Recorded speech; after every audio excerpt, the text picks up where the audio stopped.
My new book, Facts That Aren't True, is out now. Don't forget about my other book, Rational Answers to Stupid Questions. Click the link in the description now. But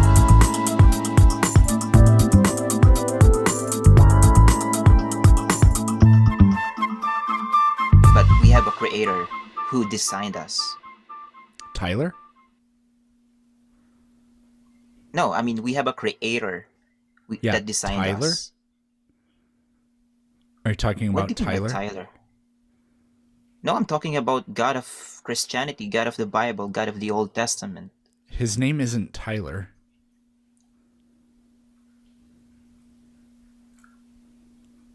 I don't understand what's your...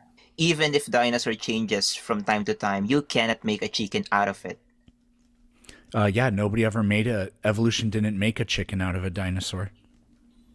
But science is claiming chickens came from dinosaurs. Nope. Do you have... No, they claim it. Do you have grandparents? I do, of course. So when did And you God created my grandparents. when did you slither out of your grandma's veg? When did that happen? When it happened, No, did you say I'm a snake, or did you just fly out of that cannon, that very loose cannon?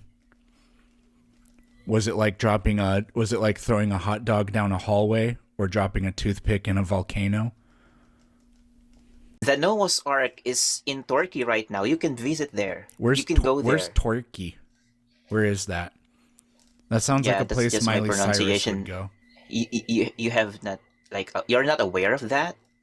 Like, it's nobody in is the aware social of media. that. There are gullible idiots who fall for things, but they're not aware of it because, I don't know, now this is a philosophical debate. Can you be aware of something that isn't true? Well, you can believe it, but Dude, it's a shape of a boat. You can literally see the boat. Wow. The imprint of the boat there. Wow. So you saw a low-resolution picture of some sort of unknown structure, and you just happen to know that it's a boat that was never built by a person that never existed. Verified by archaeologists, geologists, literally, no, it anthropologists. hasn't been. Give one source. Bart Ehrman proves that it's the Noah's Ark is in the Turkey. Bart Ehrman? No, he's never said that. No, Bart Ehrman is an archaeologist. You know that. Bart Ehrman you don't know is not an archaeologist. You'd argue that time as we understand it has a beginning point, but that doesn't mean that before that point, nothing existed.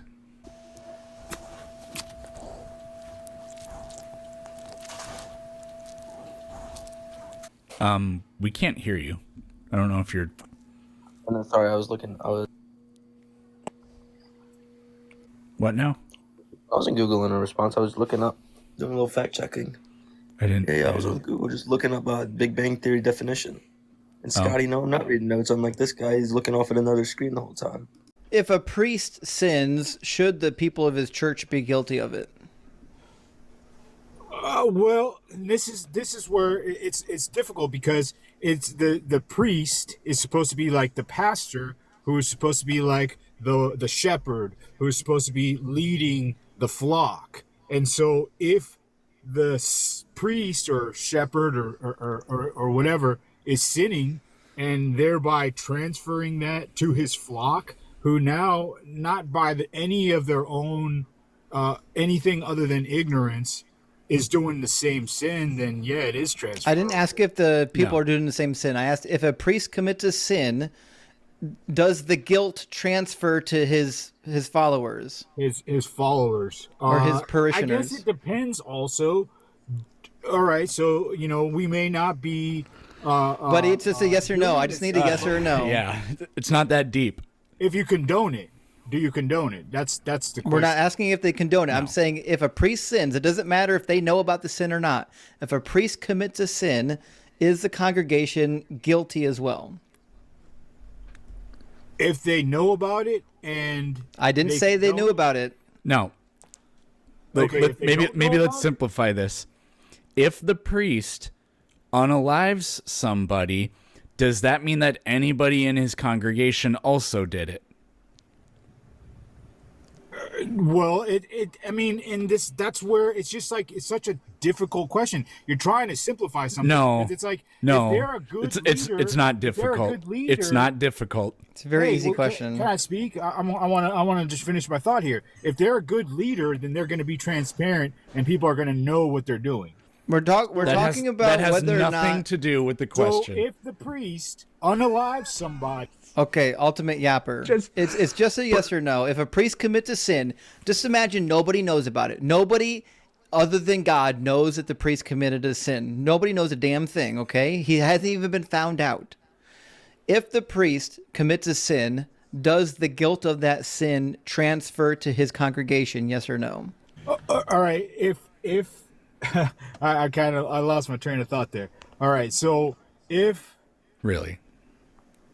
the priest commits a sin and nobody knows about it, he shouldn't be a priest to That's begin not with. my question. I'm asking, is the guilt of the sin transferable or applicable to the congregation? Yes. How? Why? Because of the fact that it's not just a one-way relationship. You're not just supposed to blindly follow another man. You're supposed to question your leadership. So We have to thereby, simplify this if even they are more. That's sacrificing babies. crazy. No. I'm just letting you know. I gave you an answer. Ultimate. You didn't like it. No. But you're just so in bad faith taking the question. You are pretend so pretend entrenched in it your is beliefs that you're unwilling to even pretend- listen to anybody else. this is nothing you're doing is constructive is the problem. Well, pretend I gave you it's an the stop talking. Pretend it is the nanosecond after the priest has committed the sin. Is anybody in the congregation guilty of that sin? Let's also say it's Thursday, so they're not in church or anything like that. Or maybe there's a time lapse of a week. Let's say that. I literally just told you that it's a nanosecond after the sin has taken place. Well, you get a week to figure it out. That's not the analogy. That's not, you don't get to tell me what my hypothetical is. Well, you can't like nitpick and try to corner somebody. Like I already know. Yes, you We're not can. cornering you. It's a yes or a no question, and it is an easy one. If a leader of a congregation commits a sin, is anybody in the congregation guilty of that sin? I can't believe that he has to think about this. This is crazy. So what were we talking about? Purple background. Hold on. What? If somebody commits a sin that is a priest or a leader of a people group, are any of the people guilty of that sin? Yes. How? Because, like I said, it's a two-way street. Okay, They so should hold their leaders so we'll try this again. So if your priest ends up touching a little kid, should you go to jail with him? You should hold your leaders accountable. Not a question, not an answer. My question was, if your priest touches a child, should you go to prison with your priest? You're condoning it by you're not holding your condoning leader it. Accountable. So You're not there's nothing to Again, do. The answer is yes. Well, it has nothing to do with holding him accountable for it. You don't know he did it. In the analogy, every time we've given it, you don't know that your priest is committing the sin. You shouldn't We've blindly had to specify the analogy so many times, and he's just forgot all of the details. Nobody knows this sin has taken place. We are talking about literally the next moment after it has occurred. Nobody witnessed it. Is anybody else guilty of the sin that the priest has committed? Okay, like I said, I'm sticking to what I Can you said provide already. an answer to our actual analogy, or do you just want to keep making? You're not satisfied. No, with it. to our analogy.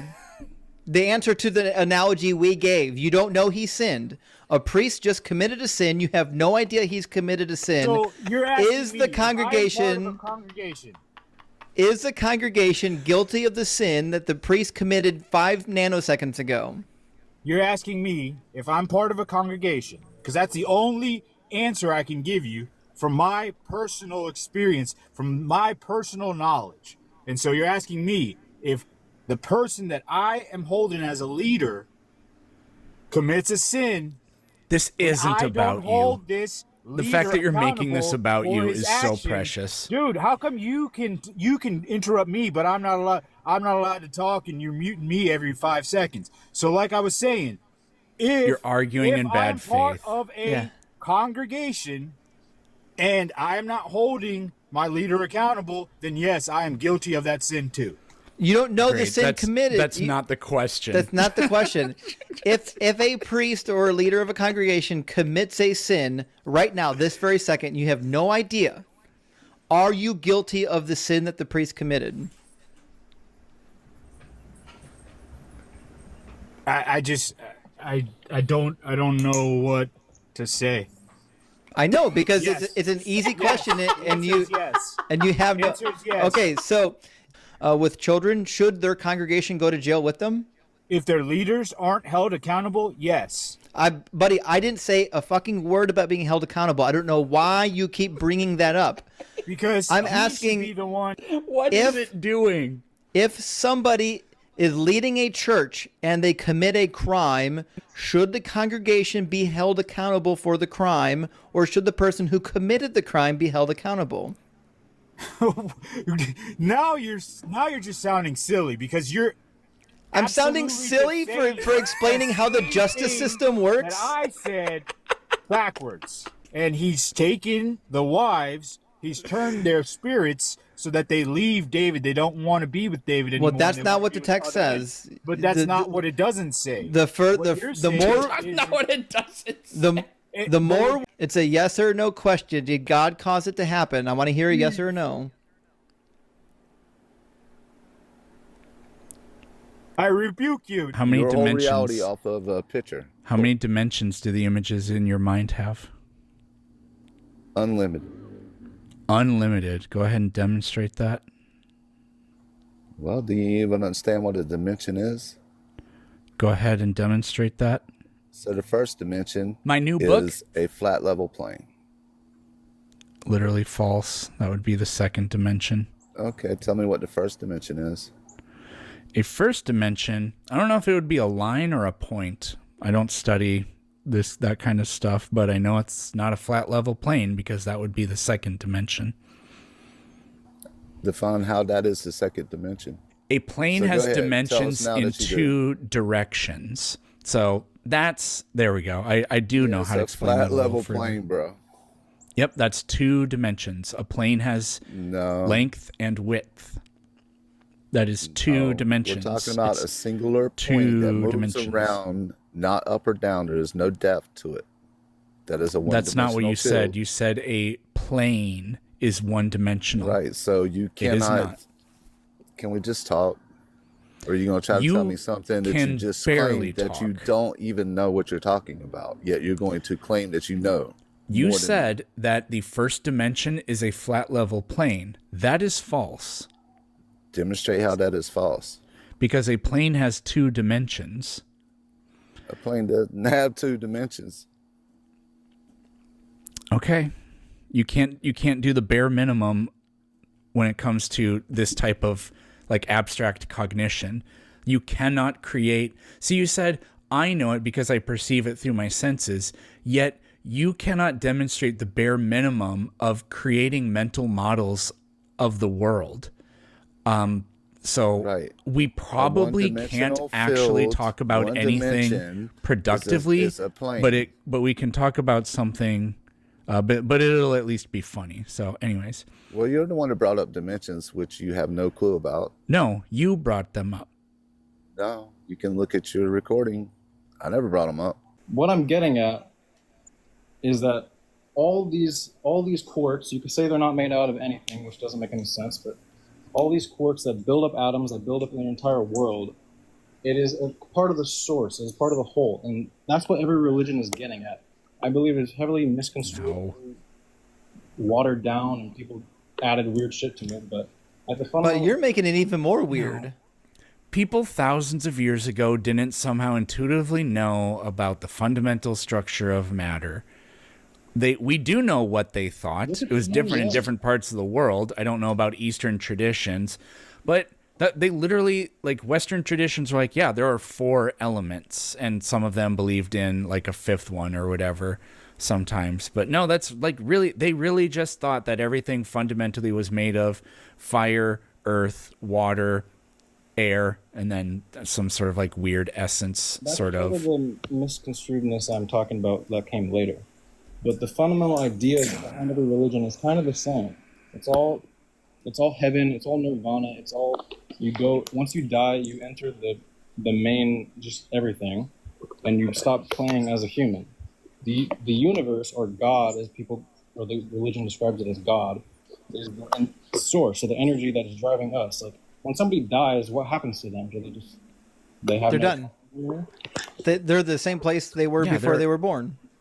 Yeah, there are religions that don't believe in an afterlife, so the idea that they're all fundamentally the same is just not true. Yeah, but there has to be an energy there that is gone. There's something driving your body. No, energy is a property of matter. It's not a thing that exists. It's not a stuff. We'll ask the same question again. Is everything in the Bible true? Everything in the Bible? Yeah. That's totally different from consistencies and inconsistencies. Is everything in the Bible true? Yes. So then you have to reconcile the problem we just talked about. Mark chapter 2 says something that's not true. But guess what? That problem that you brought up is a truth. Now, as far as the consistency, it's not a truth. It says something that's demonstrably false. Is he saying it's true that it's false? Therefore, the Bible is true. The lies you have to tell yourself, man. Wild. Because at the end of the day, the language that we even speak is not even to its full entirety. Do you speak Hebrew? Do you? Yes. Fully. I can read it pretty well, yeah. No. I didn't say pretty well. I said fully. Yes. I don't know what fully means. I can read Hebrew, yes. So fluent, I mean completely fluently. Do you? I said I can read Hebrew. I speak it very poorly. You can speak it, so your comprehension of the full Hebrew language is... Yes, I understand the grammar. I've studied the language. I have a degree in this field of study. I learned Greek and Hebrew.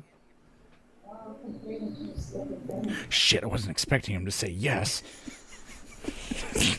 So A necessary existence cannot be made up of pieces. Yes, it can.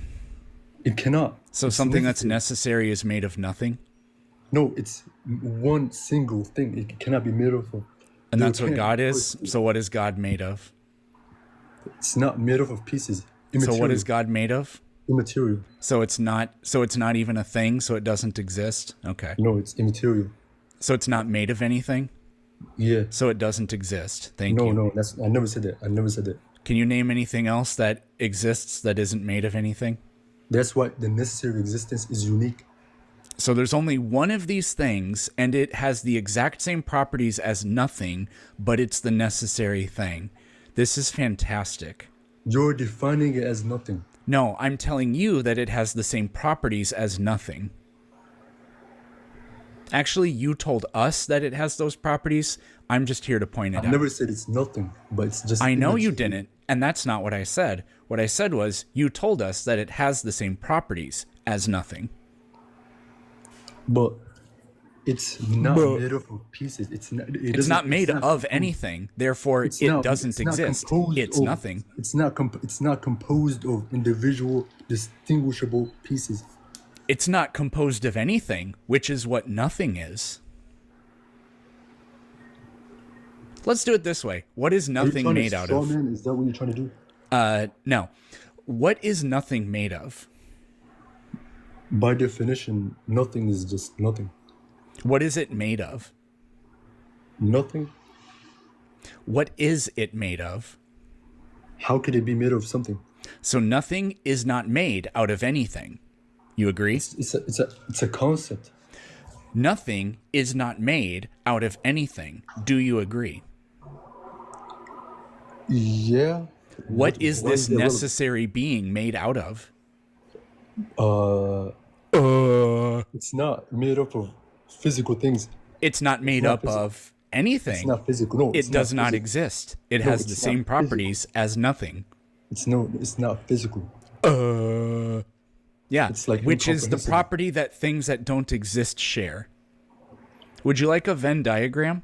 I drew a Venn diagram of things that don't exist and the necessary being that you have told us about. It's a circle. If evolution occurred in the grand scheme of things, I actually have no idea what it would look like because I'm not sure what you're claiming is causing why the phenomenon. So, if someone said, there's a scientific theory I have that this process occurred and produced this observation we call diversity in life, I'm going to ask a question. Interesting. Can you isolate what you think is causing the diversity of life such that you can save that for your cross-examination?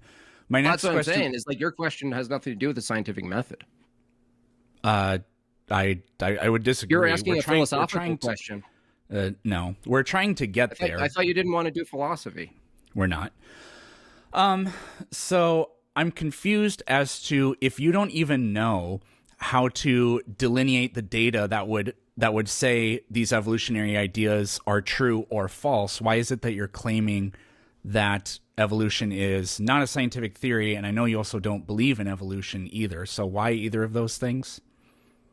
The topic of the debate is whether or not evolution is a scientific theory. The question of and you don't know what kind of data that theory would produce. Data. I'm not interested in data because the scientific method is more than data. So you don't know what the data that would be produced by that body of knowledge that is the scientific theory would even be. So I'm curious as to why you think that it's not, when you seem to be ignorant about how you would even ascertain whether or not it is.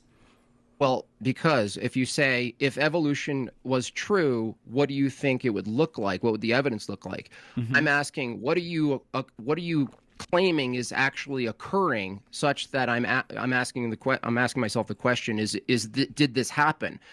This is a question. I know that you know what evolution right? is. I'm not gonna spell it out here for you.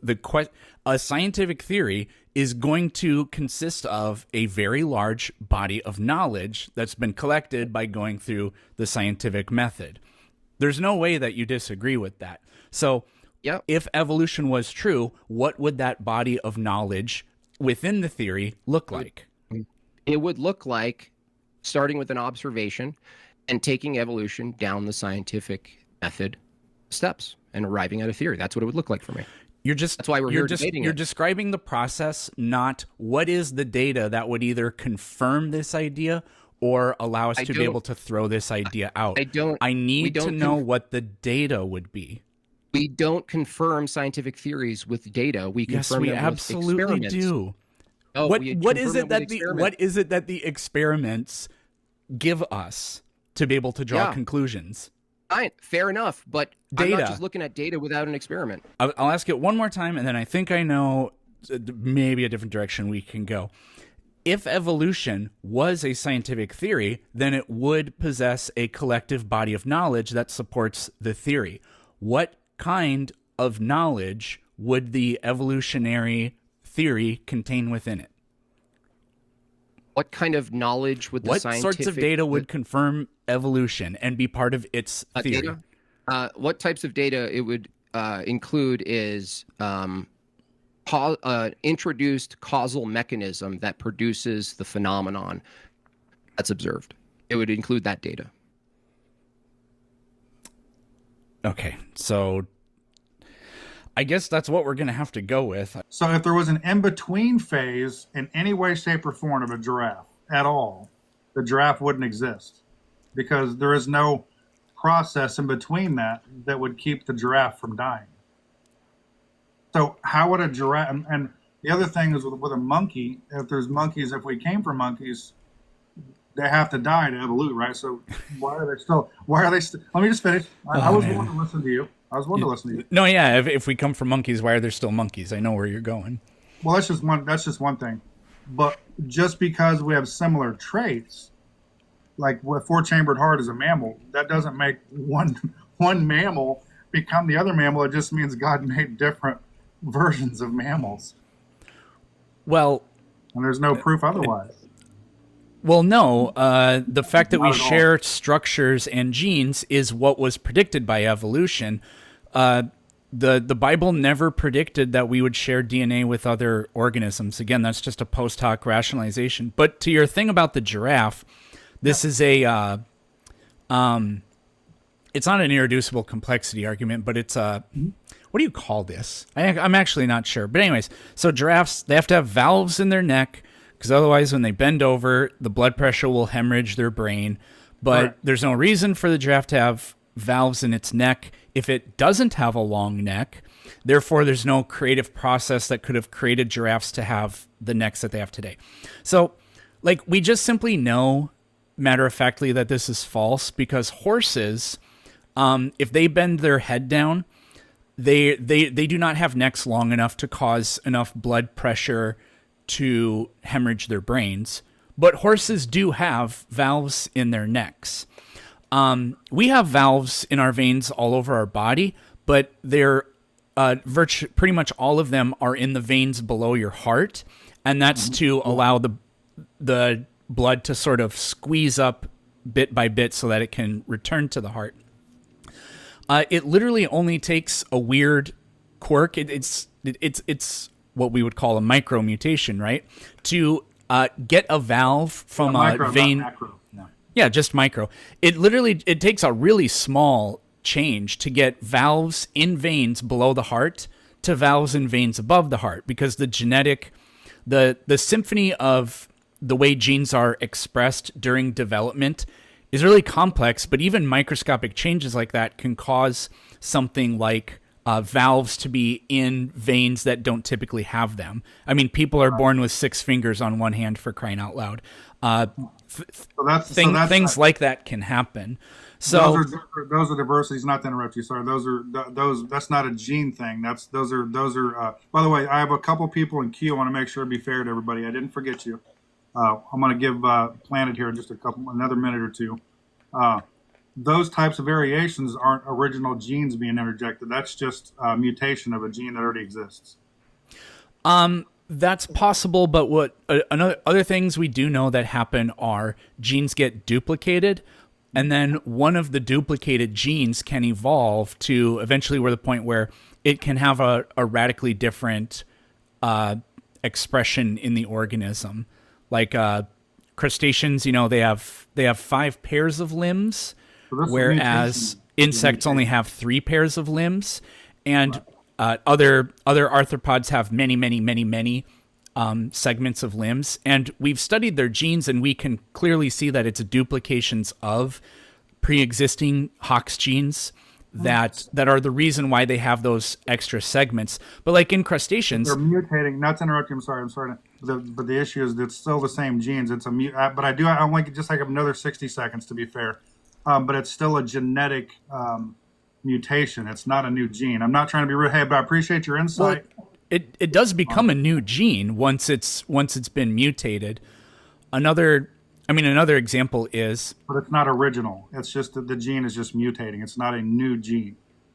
Yeah, but it becomes a new gene. You can't get new genes unless pre-existing genes either get copied or mutate. I mean, that's just there's no possible way for extra DNA for new expressions of genes to even exist. So you can't just kill the argument by saying, yeah, but that's not new stuff. The only way you can get new stuff is by changes in pre-existing stuff. So really quick, let me answer that, and then I have to go to the next person. To be fair, but the thing is, when you take mustard and mayo, they're different. When you put them separately, they're different. But when you mix them, it's not just a new flavor. It's actually an actual new flavor comes from that, but it's still the original mustard and mayo. But I do have to be fair. Planet, dude, I love the conversation, but I want to be fair to everybody else. Okay, brother? Married this woman, but when I lay with her, I did not find evidence of her virginity. Is that a metaphor for something spiritual? Yeah, because I mean, it ain't always got to be something sexual. Because what if I get close to a girl? What if I get close to a girl, find out more about her, and I realize that we don't have as much in common as I thought we did? Then I know that our relationship might not go as far as if I find someone that I have more in common ground with. All right, Chris, there's understand what I'm more. saying? There's Chris, more. go up to a girl at the bar and be like, "Hey, I'd like to go into you." And then see, well, actually, don't do that. But if you did that, how many times out of 100 do you think the girl would be like, "Oh, you want to get to know me better? Okay." Zero? Probably zero. Well, I mean, this is this is stuff that God tries to tell us basic information about, resources around us on how, to better endure our life here on this planet. Well, Chris, buddy, you got caught lying, because if you just read okay, like two more verses, man. Let's hear it. if you just read two more verses, it turns out that she's being accused of not being a virgin because she didn't bleed, which is why it says they're going to bring evidence to the elders at the city gate. It says, "Here is the evidence of my daughter's virginity. Then they will spread out the cloth before the elders of the town." Give me the spiritual interpretation of that. Well, I hear what you're saying, man. If I was to read that black and white, word for word, I see what you're saying. But, are we there? Are we with the person that wrote this down? Is God's word eternal? If a Christian told you that they saw a unicorn, would you believe them? Keep in mind, they have an objective standard of how to know true facts according to you. So would you believe them? No, would you? No, I would not. Why would you not believe them? Because we have evidence that unicorns don't exist. So that's how you determine what is true and what isn't true? Yeah, I'm priors. evidence-based. So it has nothing to do with your presuppositionalist beliefs? Well, unlike you, Planet Peterson, I'm evidence-based. So the question is, if a Christian said to you, "I saw a unicorn," and then they argued to you, "Hey, I have the objective standard of truth, so you're not allowed to say that, no, you didn't see a unicorn." What if they appealed to revelation from the Bible to claim that they have the exclusive means of being able to validate claims, and so you don't get to claim that they didn't see a unicorn? What would you say to them? Well, I would say, like, where did you get this, like, horseshit interpretation? Did you get this from, like, some dumb idiot like Planet Peterson? Because this is a straw man of the Christian position. It's not. But anyways, so if a Christian told you they saw a unicorn, you wouldn't believe them because we don't have evidence of unicorns. So it doesn't ultimately have anything to do with being revealed some sort of special ability to know things. Well, we would revelation would be a type of evidence, right? In a Christian model. I know you Okay. don't. Anyways, in your position, you don't accept that. But I'm evidence based. I don't really know where you're going with that. So, anyways, well, I'm evidence. Let's say there's a religion out there that it's I don't know. It's like whatever. It's some random religion. We'll just call it Ding Dong. Let's call it science. 0 out of 10 rage bait. So there's some religion out there practiced by people that live in Mongolia, and it's called Ding Dong. Science. And this religious group that has these stories that are thousands of years old, they have a story that says one day the earth stopped spinning. Do you believe them? No, I don't. I don't believe religious claims. So so you don't believe them? No. Why not? Because it sounds like bullshit. Okay. You do know that the Bible says that happened once, right? Yeah, but the Bible's legit.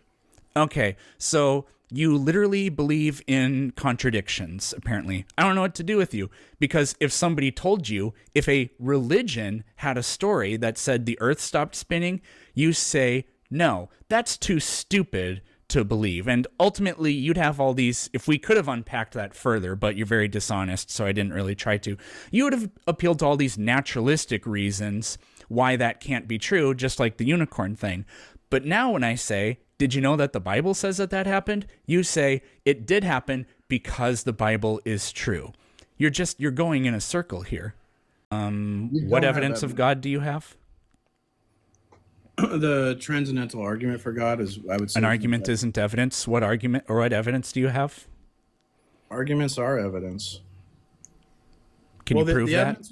So like, Do you have evidence of that? So you're talking. Do you have evidence of that? Yes. Could you give So me you're the talk- evidence that arguments are evidence? You want the evidence that arguments are evidence? Yeah, could you do that for me? Because if you can't, then your worldview falls apart. The evidence that arguments are evidence. Yeah, because you made that claim, so can you back that claim up? Can you put it in reverse for me, Terry? I would say, like, if we're going to be technical, that arguments would give meaning or interpret evidence. That arguments contain evidence. So, like, I would say, So like, you can't. the fact, Okay.